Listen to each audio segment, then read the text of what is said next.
Thalassaemia के मरीजों को खून अतिया करने के लिए पुलिस लाइन लोथरा में ब्लड डोनेशन कैंप का इनकाद किया गया। ब्लड डोनेशन कैंप में डीपीओ सैयद करार हुसैन समेत पुलिस अफसरान, एहलकार और शहरियों ने खून अतिया दिया। मजीद सीखते हैं डॉक्टर काज़म अब्बास बलोच की इस रिपोर्ट में। थैलेसीमिया के मरीजों को खून अतिया करने के लिए जवेद इस्लाम शहीद पुलिस लाइन लोथरा में ब्लड डोनेशन कैंप का इनकाद किया गया।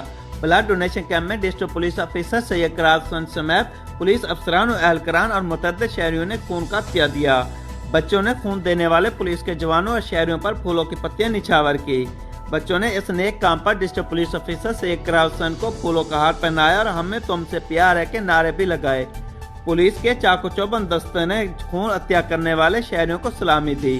खून की अतियात देने के लिए आने वालों की स्क्रीनिंग की गई। डिस्ट्रिक्ट पुलिस ऑफिसर सैयद करार हुसैन का इस मौके पर कहना था कि थैलेसीमिया के मरीजों समेत मुसीबत की इस घड़ी में किसी को भी तना नहीं छोड़ेंगे। इंसानी हमदर्दी के तहत शहरियों और पुलिस एहलकारों ने थैलेसीमिया के मरीजों के लिए खून के एहतियात दिए। पुलिस अफसरान और जवान आइंदा भी कार खैर की सरगर्मी में सफ़े अव्वल में नजर आएंगे। ज़िले पुलिस कोरोना वायरस के खिलाफ फ्रंट फोर्स के तौर पर मैदान अमल में बरसरे पैकार है। लॉकडाउन से थैलेसीमिया के मर्ज में मुब्तला अफराद को परेशानी का सामना है। तमाम पाकिस्तानी को इस कार खैर में बढ़ चढ़ के हिस्सा लेना चाहिए। ब्लड डोनेशन में पुलिस के जवानों और शहरियों का जज्बा काबिल फख्र है। कैमरा टीम के साथ डॉक्टर काज़म अब्बास बलोच, राज न्यूज़, लोधरा।